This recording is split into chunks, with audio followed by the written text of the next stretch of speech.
Sir నమస్తే sir Ramprasad గారు. నమస్తే అండి. రాంప్రసాద్ గారు, దీనికి ముందు మనం ఒక రిటైర్మెంట్కి సంబంధించిన వీడియో ఒకటి చేసాం. సో ఆ వీడియోలో మాట్లాడుతుండగా మీరు మధ్యలో పర్టికులర్గా ఒక విశ్లేషణ గురించి తెలియజేశారు. చాలామంది 40 సంవత్సరాలు వచ్చాక ఈ రిటైర్మెంట్ని సీరియస్గా తీసుకుంటున్నారు. 40 ఏళ్ళు పైబడ్డాక చాలామంది రిటైర్మెంట్ ప్లానింగ్ కోసం నా దగ్గరకు పరిగెత్తుకుంటూ వస్తారని చెప్పారు కదా. ఏంటి అసలు లైఫ్లో ఈ 40 ఇయర్స్ ఏజ్లోకి వచ్చాక ఎలాంటి డెసిషన్స్ తీసుకోవాలి, 40 ఏళ్ళ వయసులో తీసుకునే ఆ నిర్ణయాలు ఆలోచనలు అనేవి నెక్స్ట్ మన లైఫ్ని ఏ విధంగా మారుస్తాయి అంటారు? 40స్లోకి ఎంటర్ అవగానే ఫైనాన్షియల్ ప్లానింగ్ ఇంతవరకు చేసిన దాన్ని రివ్యూ చేసుకోవాలి, లేదా తప్పనిసరి ఫైనాన్షియల్ ప్లానింగ్ చేసుకోవాలి. అది with the help of someone or your own. దాంట్లో ఫస్ట్ పారామీటర్ ఏంటంటే మీ ఫైనాన్షియల్ ప్లానింగ్లో భాగంగా చేయాల్సింది హెల్త్ ఇన్సూరెన్స్ మీకు మీ ఫ్యామిలీకి సరిపడా ఎడిక్వేట్గా ఉందా లేదా. నెక్స్ట్, మీ పిల్లల హయ్యర్ ఎడ్యుకేషన్ అయిపోయేంత వరకు మీకంటూ ఒక భారీ లైఫ్ ఇన్సూరెన్స్ కవరేజ్ ఉందా లేదా. ఇప్పుడు మనమంటూ ఉంటే కింద మీద పడి ఎలాగైనా చేపిస్తాం, మనకేమన్నా అయితే కూడా వాళ్ళ భవిష్యత్తు ఆగిపోకూడదు అంటే ఒక proper term insurance and health insurance. చాలామందికి 40 కల్లా వచ్చే ఛాలెంజ్ ఏంటంటే ఆ 40స్లో మోస్ట్లీ హెల్త్ ఇష్యూస్ వచ్చేస్తున్నాయి. అవి కనుక వస్తే హెల్త్ ఇన్సూరెన్స్ కూడా రాని పరిస్థితులు వచ్చేస్తున్నాయి. మీకు హెవీ డయాబెటీస్ కనుక వచ్చి ఇన్సులిన్ మీదకి వెళ్తే పాలసీ చాలా తక్కువ మంది ఇస్తున్నారు. ఈలోపు 2-3 కాంప్లికేషన్స్ వస్తే పాలసీ రాదు, వచ్చిన వెయిటింగ్ పీరియడ్ ఉంటుంది. సో ఇప్పటి వరకు వదిలేసిన 40s వచ్చాక you can't afford delaying your health insurance and term insurance. ఆ రెండు తీసుకొని తర్వాత మీ బాధ్యతల గురించి ఆలోచించండి. మొదటి బాధ్యత, మీ కర్తవ్యం ఏంటంటే ఫ్యామిలీకి హెల్త్ ఇన్సూరెన్స్ తీసుకోవటం, తర్వాత మీకంటూ ఒక టర్మ్ ఇన్సూరెన్స్ తీసుకోవటం అండి. ఈ 40 to 50 is the last choice of life to alter your rest of the life. సరే, దట్స్ ఇట్. 40 నుంచి 50 ఏళ్ళ మధ్యలో ఇది most critical phase of one's life, because that is the most of the పీపుల్కి peak earning stage. అది మీ జీవితకాలంలో అంటే ప్రైవేట్ సెక్టర్లో అయితే that is the highest pay your into. అక్కడ కాంపిటీషన్ కూడా అలాగే ఉంటుంది. When someone is highest pay, ఆ ప్రెజర్ కూడా అలాగే ఉంటుంది. At the same time family నుంచి కూడా అక్కడే మీకు ప్రెజర్ స్టార్ట్ అవుతాయి. టిపికల్గా 30 బిలో మ్యారేజ్ అయ్యే కిడ్స్ వస్తే by 46 age 44 age your kids are teenagers and their higher education is due. Higher education వచ్చేస్తుంది 2-3 ఏళ్ళలో. అదే టైంలో మీ పేరెంట్స్ ఓల్డ్ ఏజ్, డిపెండెన్సీ, పూర్తిగా వాళ్ళు మీ మీద డిపెండ్ అయి ఉంటారు. మోస్ట్లీ హెల్త్ కండిషన్స్ అక్కడ స్టార్ట్ అవుతాయి. మీకు 45-50 అంటే మీ పేరెంట్స్ ఆర్ 70-75లో ఉంటారు. 68-70 అప్రాక్సిమేట్గా. సో వాళ్ళకి మీ అవసరం. పిల్లలేమో హైయర్ ఎడ్యుకేషన్కి వెళ్తారు. అన్నీ ఖర్చుతో కూడుకున్న పనులు. అదే టైంలో మీకు రిటైర్మెంట్ అనే ఆలోచన కూడా వస్తుంది కదా. ఒక్కసారి ఫైనాన్షియల్గా ఎంత శాలరీలో ఉన్నా మీకు ఆ పెయిన్ తెలుస్తుంది. ఏదో మిస్ అయ్యాను, ఇప్పటివరకు చేయలేదు, చేయాల్సింది ఉంది అని రియలైజ్ అవుతారు. 20స్లో వాళ్ళకి 30స్లో వాళ్ళకి రిటైర్మెంట్ అంటే నేను 55 వరకు చేస్తాను, వర్క్ చేస్తాను సార్, నాకు ఆలోచన లేదంటాడు. 40స్లో ఉన్న వాళ్ళని అడిగితే సార్ ఏమన్నా మార్గం ఉంటే చెప్పండి, ఇమీడియట్గా అవ్వాలన్నది, నేను చేయలేను అంటాడు. 40స్కి వచ్చాక చేయలేను అన్న విషయం తెలుస్తుంది, కానీ ఆప్షన్ కూడా చేయకుండా ఉంటానికి, ఎందుకంటే ముందుగా ప్లాన్ చేయలేదు కదా. ఈ 40s స్టేజ్నే ఎంటీ నెస్ట్ అంటారు. అంటే పిల్ల పక్షులు ఎగిరిపోతాయి కదా, భార్యాభర్త మిగులుతారు గూళ్ళో. That is called empty nest syndrome. అంటే పిల్లలు 17 ఇయర్స్కి వచ్చినప్పుడు mostly they go away from parents కదా, అకాడమిక్స్ కొరకైనా, ఎడ్యుకేషన్ కొరకైనా కదా. మళ్ళీ అది కాస్ట్లీ ఎడ్యుకేషన్, పిల్లలు మీతో ఉండరు, ఫస్ట్ టైం పిల్లల్ని విడిచిపెట్టి ఉంటారు. నిజానికి ఫ్యాక్ట్ ఏంటంటే 17 ఇయర్స్ క్రాస్ అయ్యాక పిల్లలు కనుక మీ దగ్గర నుంచి బయటికి ఎడ్యుకేషన్ కొరకు వెళ్తే ద బిట్టర్ ట్రూత్ ఏంటంటే they are no more your kids, they are your visitors.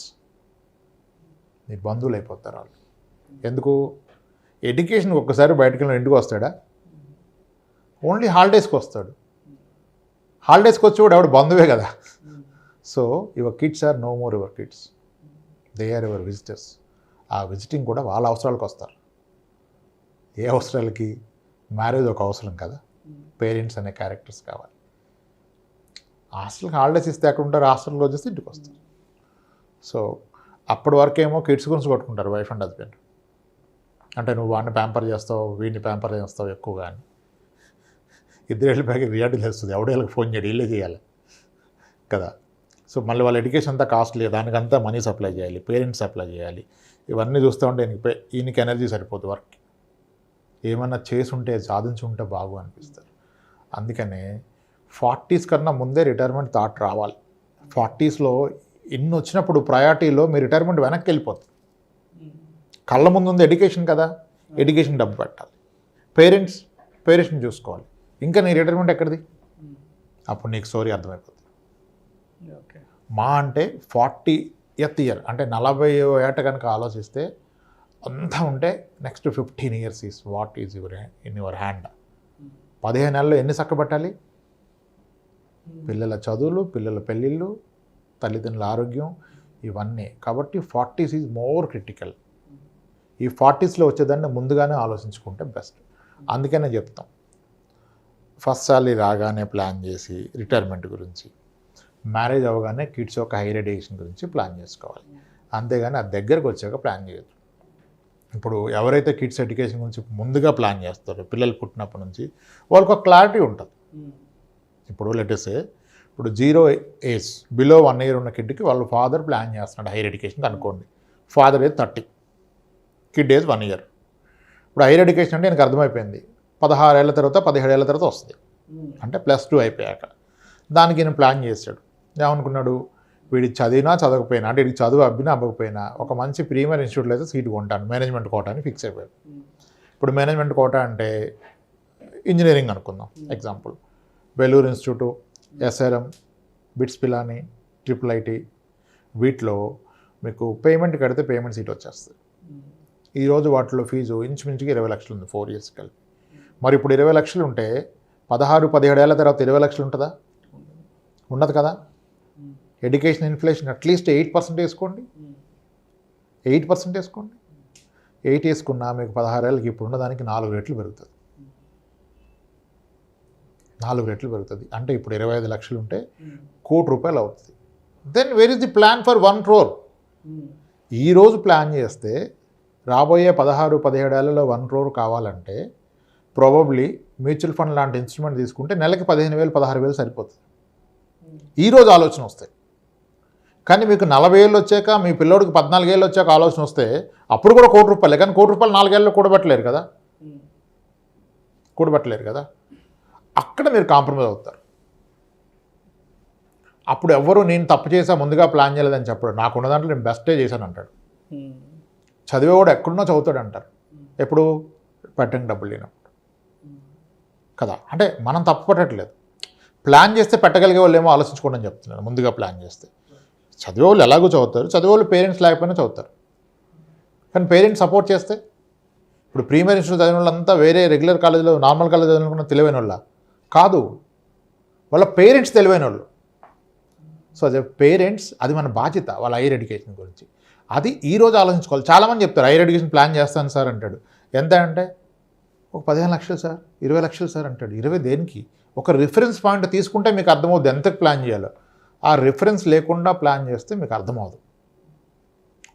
అంటే మేము చదివిన కాలేజీలో కాదు కదా, నేను ఇంకా బెటర్ కాలేజ్ అనుకున్నా. ఆ బెటర్ కాలేజ్ ఈరోజు ఎంత? అది కనీసం ఇక్కడ నుంచి 8 yearsకి డబుల్ అవుతుంది. వీడికి 17 ఏళ్ళు అంటే డబ్బులు కాస్త మళ్ళీ డబుల్ అయిపోద్ది కదా. దానికి ఎక్కడ పెడతావు? అది ప్లాన్ చేయాలి. ఓకే. సో అంటే ఇప్పుడు ఈ ప్లానింగ్ లేనంత లోపల ఇన్వెస్ట్ చేయడానికి కాదు, డబ్బులు ఏం వృధా చేయరు. ప్రాబ్లం వల్ల ఏంటంటే డబ్బులు ఎవరు వృధా చేయరు, ఇన్వెస్టే చేస్తారు. కానీ దాన్ని రైట్ ఇన్వెస్ట్మెంట్ చేసామా లేదా అనేది. People are thinking good investment, not the right investment. ఇప్పుడు ఆ టైంకి నాకు కరాఖండిగా చేతికి ఆ ₹1 కోటి వచ్చే విధంగా ఇన్వెస్ట్ చేయాలి. ఓకే. ఇప్పుడు నేను ఏ స్థలమో కొన్నాను అనుకోండి, పెరుగుతుంది, నిజానికి పెరుగుతుంది, 12% పెరుగుతుంది. కానీ ఆ రోజు ఫట్టుమని వస్తుందా? వస్తే కంప్లీట్ నాకు ట్రాన్సాక్షన్ అంతా నా అకౌంట్లోకి వస్తుందా ఫీజు పే చేయడానికి? క్యాష్ వస్తే పే చేయలేను కదా. కొనండి, ప్లాట్ కొనండి ఎడ్యుకేషన్ కొరకు. కొంటే కూడా దాన్ని అకార్డింగ్లీ మేనేజ్ చేయండి. 17వ ఏట కట్టాలంటే 14 ఏట నుంచి దాన్ని అమ్మటం మొదలు పెట్టండి. ముందుగా అమ్మి డబ్బు అకౌంట్లో పెట్టుకొని ఆ రోజు కట్టండి. ఇలా కిడ్స్ ఎడ్యుకేషన్ని కిడ్ పుట్టగానే ప్లాన్ చేయాలి. ఆడు 9th 10th వచ్చాక యూ కాంట్. మీ రిటైర్మెంట్ కూడా కనీసం ఒక 15 ఏళ్ళ ముందు ప్లాన్ చేస్తే అచీవ్ అవ్వగలుగుతారు. లాస్ట్ మినిట్ ప్లానింగ్ అవ్వదు. ఆ క్లారిటీ పెట్టుకున్నప్పుడు రిటైర్మెంట్ అంటే దీంట్లోనే అని ఏం లేదు. రెండో ఇల్లు కొన్నప్పుడు decide it, this house is for my retirement. అంటే ఎలా రిటైర్మెంటు? దాని నుంచి వచ్చే అద్దెతో నా రిటైర్డ్ లైఫ్ కొనసాగిస్తాను. అప్పుడు ఏమవుతుంది? మీ ఫ్యామిలీకి మీరు కరెక్ట్ ఇండికేషన్ ఇస్తారు. పర్పస్ తెలవాలి కదా. దీన్ని నమ్మి చదివిస్తానంటే దాని మీద ఆశపడతారు. ఇది నా రిటైర్మెంట్కి రా, ఎవరికి ఇవ్వను, దీని మీద వచ్చే రెండుతో నేను బ్రతికేస్తాను. ఈరోజు నా ఖర్చు 20,000, ఈరోజు 30,000 రెండో చదివి కొనుక్కున్నాను. ఫ్యూచర్లో నా ఏజ్ పెరిగినా దీని రెంట్ పెరుగుతుంది కాబట్టి నా ఖర్చులు పెరిగినా సరిపోద్ది. అలా ఏదో ఒక అసెట్ లింక్ పెట్టుకోండి రిటైర్మెంట్కి, లేదా పెన్షన్ ప్లాన్స్లో పెట్టండి. అది last choice is when you reach 40. 50 వచ్చాక ప్లాన్ చేయలేరు. కెరియర్ ఎండ్లోకి వచ్చేస్తుంది. ప్రైవేట్ సెక్టర్లో అయితే ఇంకా డిఫికల్ట్ ఉంటుంది. అందుకే గవర్నమెంట్ సెక్టర్లో చాలామంది ఓల్డ్ పెన్షన్ కావాలంటున్నారు. న్యూ పెన్షన్ వద్దు, మాకు ఓపీఎస్ కావాలని. ఒక గ్యారంటీడ్ పెన్షన్ అనేది మనిషికి భరోసా ఇస్తుంది. సో 40స్లో ఈ పారామీటర్స్ అన్నీ ఒక్కసారి వచ్చి పడటం వల్ల that is the most critical phase. But still plan చేసి అచీవ్ చేయొచ్చు. 40s is the most critical phase. అది last opportunity for you to start a good investment. Yes sir, అలా ప్లాన్ చేసుకోవాలి 40స్లో. Thank you sir, thank you so much Ramprasad garu. ప్రతి మనిషి జీవితంలో 40 years ఆ ఫేజ్ అనేది ఎంత కీలకమో, ఆ 40 years ఏజ్లోకి అడుగుపెట్టాక ఎటువంటి ఫైనాన్షియల్ కమిట్మెంట్స్ అనేవి మనల్ని చుట్టుముడతాయి, ఎటువంటి బాధ్యతల ఊబిలో మనం కూరుకుపోతుంటాము. సో రిటైర్మెంట్ని ఎంత ఎర్లీగా ప్లాన్ చేసుకోవాలి అని ఇలాంటి అద్భుతమైన అంశాల గురించి చాలా క్రిస్టల్ క్లియర్గా అండ్ చాలా ఎమోషనల్గా కూడా మన ఆడియన్స్కి మీ విశ్లేషణ ద్వారా అందించారు sir. Thank you so much Ramprasad గారు. ఎందుకంటే గతంలో చాలా రిటైర్మెంట్ వీడియోస్ చేసాము, బట్ ఎందుకో ప్రత్యేకించి ఇవాళ మాట్లాడుకున్న ఈ రిటైర్మెంట్ వీడియో అంటే మీ ఎదురుగా కూర్చుని వింటున్నంతసేపు జీవితం ఏంటి, అసలు జీవితం విలువేంటి, ఒక 40 ఏళ్ల తర్వాత లైఫ్ ఏంటి, ఒక 50 ఏళ్ల తర్వాత లైఫ్ ఏంటి, ఒక 70 ఏళ్ల తర్వాత లైఫ్ ఏంటి అనేది కంప్లీట్ ఒక పిక్చర్ అనేది ఒక రియలిస్టిక్గా చూపించారు sir. Thank you so much. డెఫినెట్గా ఈ వీడియో ఎంతో కొంతమందికైనా ఉపయోగపడుతుందని, అట్లీస్ట్ రిటైర్మెంట్ గురించి ఇప్పటి వరకు ఆలోచించని వాళ్ళు అట్లీస్ట్ ఈ వీడియో చూసాకైనా వాళ్ళు కూడా రిటైర్మెంట్కి సంబంధించిన ప్లానింగ్ చేసుకుంటారని ఆశిద్దాం sir. Thank you so much Ramprasad గారు.